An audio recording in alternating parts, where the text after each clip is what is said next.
সকলকে জানাই আমার ইষ্ট আলোচনা চ্যানেলে সাদর আমন্ত্রণ। পরম দয়াল শ্রী শ্রী ঠাকুরের রাঙা রাতুল চরণে জানাই আমার শতকোটি প্রণাম। পরম পূজনীয়া জগৎজননী শ্রী শ্রী বড়মার চরণেও জানাই আমার অনুরূপ প্রণাম।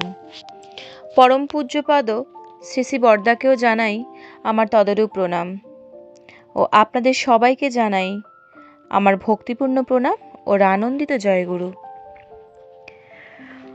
অনেক দিন পরে আমি আবার আমার চ্যানেলে আসলাম শ্রী শ্রী ঠাকুরের সম্পর্কে কিছু কথা আপনাদের সাথে শেয়ার করে নেওয়ার জন্য। আজকের বিষয় লীলায়িত দেওঘর আজও মোরে ডাকে।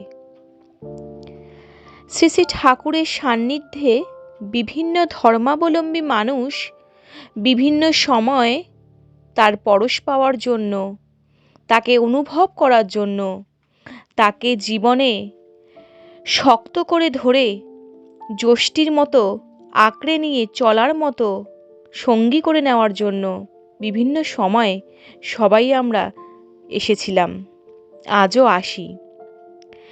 তাই তার পুণ্যভূমি দেওঘরে সবাই কখনো না কখনো আমরা কম বেশি গিয়েছি।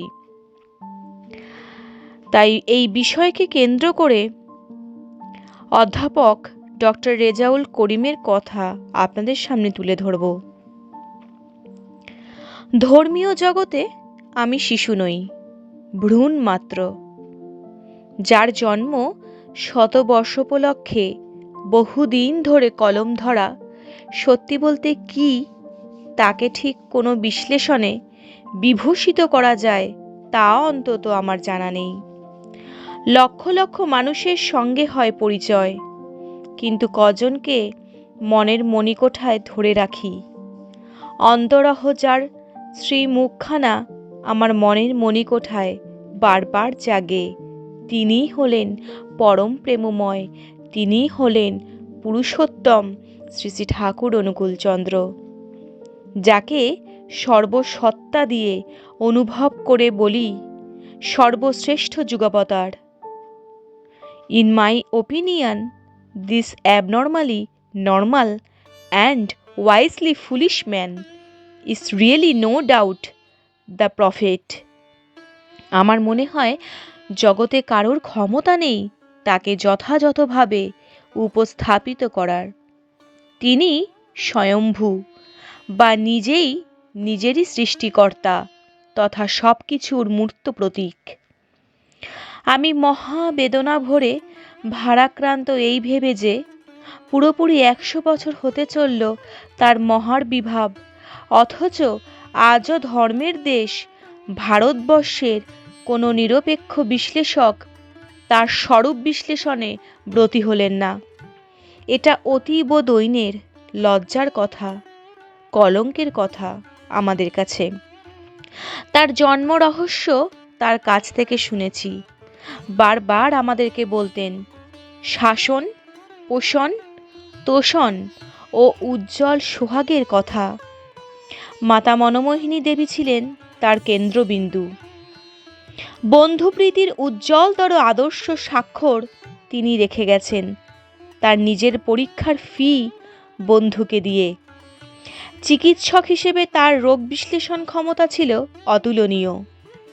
এমনকি সবাই বলতেন উনি অলৌকিক জানেন, যে যায় সে মুক্তি পায়। শ্রী শ্রী ঠাকুর কিন্তু আদৌ এসব আমলই দিতেন না। তার বলার সঙ্গে করার মিল ছিল পুরোপুরি 16 আনা। কুলির ব্যথা অনুভব করার জন্যই তিনি বোধ করি জাহাজ ঘাটে মোট বয়েছেন, ধমক খেয়েছেন। কলকাতায় পড়তে এসে কুলিদের রান্না করেছেন, মনে প্রাণে সেবা দিয়েছেন এবং অবশেষে হয়েছে তার জীবন সর্বেশ্বর অধীশ্বর। এক কথায় বলতে গেলে তার জীবন ছিল মহালীলায় মহিমান্বিত। কেহ নাহি জানে কার আহ্বানে কত মানুষের ধারা দুর্বার স্রোতে এলো কোথা হতে, সমুদ্রে হলো হারা। জাতি, বর্ণ, সম্প্রদায় নির্বিশেষে সবাই এসে মিলিত হয়েছে তার শ্রীচরণ প্রান্তে তথা সৎসঙ্গে। প্রাতঃস্মরণীয় দেশবন্ধু সিআর দাস ছিলেন তার চরণাশ্রিত।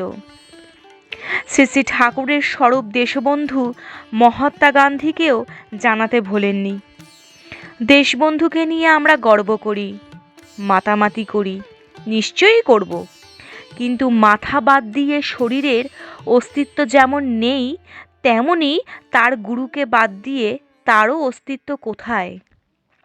আমরা না পেয়ে পাওয়ার ভান করি, না জেনেও জানার ভান করি, না করে করার ভান করি, পাচ্ছিও তেমনি। নেতাজি সুভাষচন্দ্রের বাবা ও মা শ্রী শ্রী ঠাকুরের মহামন্ত্রে দীক্ষিত ছিলেন। শ্রী শ্রী ঠাকুরের শিক্ষাগুরুও শ্রী শ্রী ঠাকুরকে গুরুপদে বরণ করেন। আমি তার মন্ত্রে দীক্ষিত না হলেও আমি তার শ্রীচরণাশ্রিত ভক্ত। শ্রী শ্রী ঠাকুরের কাছে মানুষ ছিল সর্বশ্রেষ্ঠ সম্পদ। মানুষ ছাড়া তিনি এক দণ্ড থাকতে পারতেন না। অত্যন্ত অসুস্থতার মধ্যে নিজের কষ্ট চেপে রেখেও ব্যথার ব্যথী হয়ে ভক্তের নিবেদনে হাস্যমুখে উত্তর দিতেন। এসব জিনিস সত্যি বলতে কি লিখে বোঝানোর ব্যাপার নয়। তিনি ছিলেন একাধারে মাতা ও পিতা। ওরূপ স্নেহময় দৃষ্টি, নয়ন ভোলানো রূপমাধুর্য, ঢলঢল দিব্য জ্যোতির্ময় তনু, রক্তিম পদযুগল, আজানুলম্বিত বাহু তথা নিম্নস্থানে অস্বাভাবিক পর্ণযুগলযুক্ত পুরুষ আর দেখিনি। শ্রী শ্রী রামকৃষ্ণদেব ও শ্রী শ্রী ঠাকুর অনুকূলচন্দ্রের মূল ফটো পাশাপাশি রাখলে দেখা যাবে কর্ণবিচারে দুজনার কর্ণের কি অপূর্ব মিল। জন্ম আমার সার্থক।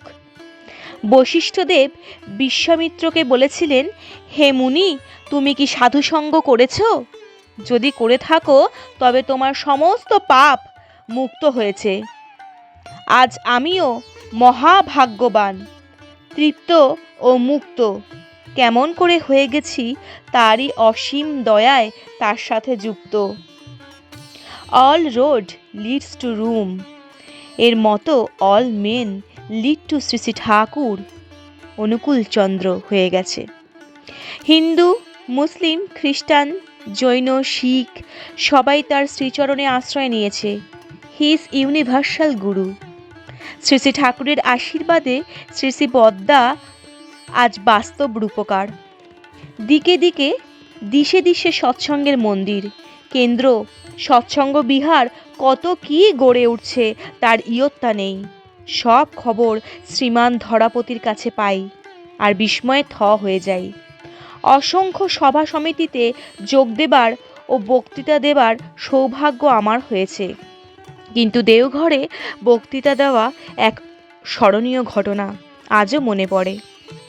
শ্রী শ্রী ঠাকুরের কাছ থেকে অনুমতি নিয়ে শ্রী শ্রী বরদার সাথে গিয়েছিলাম মঞ্চে। শ্রী শ্রী বরদার অতিথিপরায়ণতাও আমার কাছে চিরস্মরণীয় হয়ে থাকবে। আসার সময় ভূমিষ্ঠ হয়ে শ্রী শ্রী ঠাকুরকে প্রণাম করতেই তিনি বললেন, আবার আসবেন? উত্তরে বলেছিলাম, জি। কিন্তু আর যাওয়া হয়নি, এটা আমার দুর্ভাগ্য। শ্রী শ্রী ঠাকুরের অসংখ্য বাণীর মধ্যে একটি বাণী হলো, সবার পূরণ করেন যিনি, তারই মুখে বিধির বাণী। এই বাণী সম্পর্কে দু একটি কথা বলতে ইচ্ছা করে।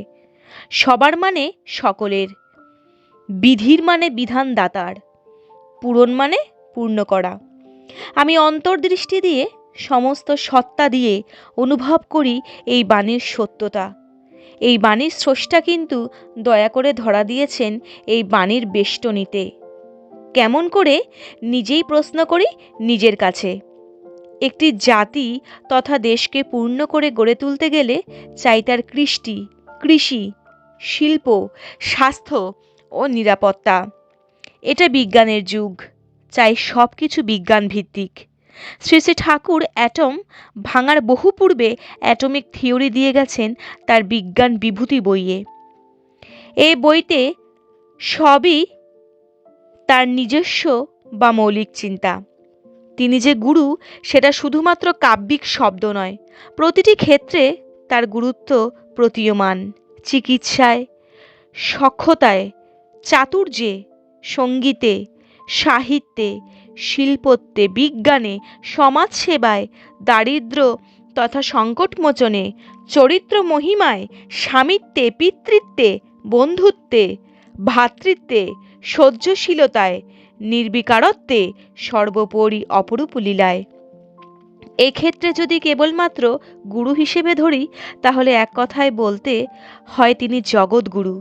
সত্যি বলতে কি, তাকে ভারতরত্ন উপাধিতে নয়, মরণোত্তর বিশ্বরত্ন উপাধিতে ভূষিত করলেও ঠিক ঠিক ভূষিত করা হয় না। এটা অবশ্য আমার মতে। ব্যাকুলতার দিক দিয়ে তার মা হারানোর ব্যাকুলতা আমার মনে পড়ে যায়।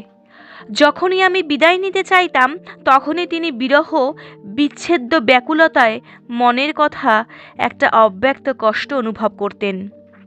ঠাকুর, তবে যাই। বলার উপায় ছিল না, বলতে হতো, ঠাকুর, তবে আজ আসি। এই কথাটি আজ কত স্মৃতি মনে পড়ে। একটা সামান্য লবঙ্গ হারিয়ে শ্রী শ্রী ঠাকুর বারবার সেটাকে খুঁজছিলেন। এক ভক্ত এই অবস্থায় অনেক কষ্টে খুঁজে তার শ্রী হস্তে তুলে দিতেই তিনি প্রাণ ফিরে পেলেন। একটা অতি ক্ষুদ্র জিনিসের প্রতিও অসীম মমত্ববোধ থেকে আমাদের অনেক কিছু সেদিন শেখার ছিল। তিনি বলতেন, একটা মানুষের পরিবর্তে একটা রাজ্য আমার কাছে অতি তুচ্ছকর। মানুষ আপন, টাকা পর, যত পারিস মানুষ ধর। সাহিত্যে তার অনবদ্য অবদান মনে করিয়ে দেয় যে তিনি এ যুগের সর্বশ্রেষ্ঠ সাহিত্যিক। তিনি নিজেই ছিলেন শব্দাকার বা শব্দ ভাণ্ডার। কত কঠিন শব্দ তিনি অতি সহজে ধাতুগত অর্থ দিয়ে বুঝিয়ে সরল শব্দে পরিণত করতেন ও তার নিজস্ব ধারায় সার্থক প্রয়োগ করতেন। সর্বত্র তার মৌলিকত্ব। তাহলে আজ তাকে স্বীকার না করে উপায় কি? আর পিতৃত্বে তার জাজল্যমান প্রমাণ বরদা, যার অনুপ্রেরণায় ও অক্লান্ত পরিশ্রমে সৎসঙ্গ দ্য ম্যান মেকিং ইনস্টিটিউশন স্বমহিমায় প্রতিষ্ঠিত। তার কথোপকথনের সংগ্রহ ইষ্টপ্রসঙ্গ বইগুলোও আমার খুব ভালো লেগেছে।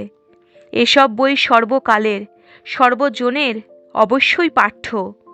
বয়স হয়েছে, উঠতে চলতে পারছি না, তার ওপর আবার হারিয়ে ফেলেছি দৃষ্টিশক্তি। আমার স্নেহধন্য ভাইপো Abul Hasnat, professor, department of English, Baharampur কলেজে কি যেন সন্ধানে একটা নেশায় খুঁজে বেড়াচ্ছে শ্রী শ্রী ঠাকুরের লেখা ইসলাম প্রসঙ্গে বইটি।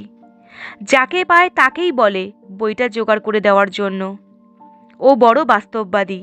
শ্রী শ্রী ঠাকুরের জন্মশতবার্ষিকী মহোৎসবে সাড়ম্বরে অনুষ্ঠিত হবে বর্ষব্যাপী।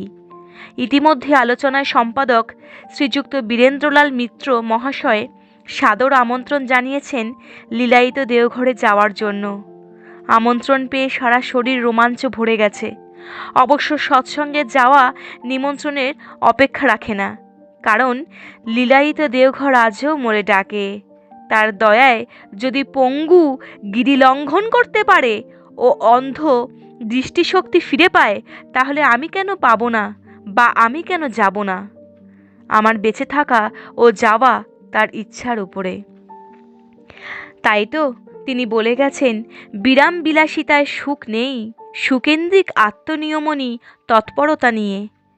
সুধী সক্রিয় সম্বেগের ভেতর দিয়ে ব্যতিক্রমকে ব্যর্থ করে নিষ্পন্নতায় উপনীত হওয়াই সুখ, আর আনন্দ তাতেই। শ্রী শ্রী ঠাকুর অনুকূলচন্দ্র এই ছিলেন আমাদের প্রিয় পরম পুরুষোত্তম শ্রী শ্রী ঠাকুর অনুকূলচন্দ্র। তার কাছে যে একবার যায়, তার স্বাদ যে একবার আস্বাদন করে, সে আর ফিরে আসতে চায় না। সে আর আলোকে ছেড়ে অন্ধকারের দিকে এগিয়ে যায় না। তাই আমরা সকলেই শ্রী শ্রী ঠাকুরের কাজ করব তৎসহ বাপের বাড়ি মনে করে, অন্তত বছরে একবার যেন শ্রী শ্রী ঠাকুরের ধামে, প্রিয় পরমের লীলাক্ষেত্র সেই দেওঘরে যেন আমরা যাই, নিজেদেরকে চার্জ করার জন্য, যেরকম একটা এমার্জেন্সিতে চার্জ দিলে তবেই আলো জ্বলে ওঠে, না হলে সেটি কাজ করে না তার সুইচ, ঠিক তেমনই আমরা নিজেদেরকে যদি সঠিকভাবে প্রজ্বলিত অবস্থায় চালিয়ে নিয়ে যেতে চাই, তাহলে সেই ইঞ্জিনটিকে আমরা যেন শ্রী শ্রী ঠাকুরের ধামে সেইভাবেই চার্জ করে আসি। তাহলেই সেই ইঞ্জিনটি সারা বছর ধরে সুন্দরভাবে ঘুরবে এবং সঠিক থাকবে। তাই তো এই শীতের মধ্যেও শ্রী শ্রী ঠাকুরের দেওঘরে নতুন বছরের জন্য আশীর্বাদ নেওয়ার জন্য আমরা আমাদের জন্য চলে গেছিলাম শ্রী শ্রী ঠাকুরের এই কনফারেন্সে।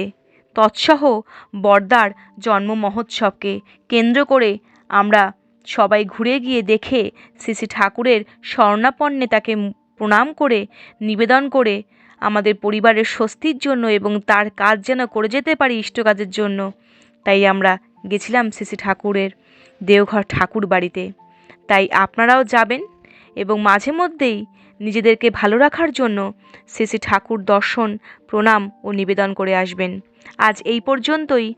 ভালো লেগে থাকলে সবাইকে শেয়ার করার অনুরোধ রইল, আর লাইক, কমেন্ট ও চ্যানেলটি সাবস্ক্রাইব করারও অনুরোধ রইল। সবাই সুস্থ ভালো থাকবেন। শ্রী শ্রী ঠাকুরের রাঙা রাতুল চরণে আপনাদের সকলের জন্য কল্যাণ কামনা করি। সবাইকে জানাই আরও একবার প্রণাম ও জয় গুরু।